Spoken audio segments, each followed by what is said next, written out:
সত্য কথা বলো, কারণ সত্য মানুষকে নেকির দিকে আর নেকিকে জান্নাতের দিকে পরিচালিত করে। শ্রোতাবৃন্দ, সত্যবাদিতা একজন মুমিনের অন্যতম শ্রেষ্ঠ গুণ।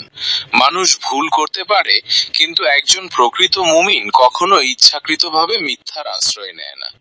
সত্য কথা বলা কখনো কখনো কঠিন হতে পারে, কিন্তু এর ফল সবসময় কল্যাণকর। রাসূল সাল্লাল্লাহু আলাইহি ওয়াসাল্লাম আমাদের শিক্ষা দিয়েছেন যে একজন ব্যক্তি যখন বারবার সত্য কথা বলে তখন আল্লাহর কাছে সে সত্যবাদী হিসাবে লিখিত হয়, আর যে ব্যক্তি বারবার মিথ্যা বলে সে আল্লাহর কাছে মিথ্যাবাদী হিসাবে লিখিত হয়।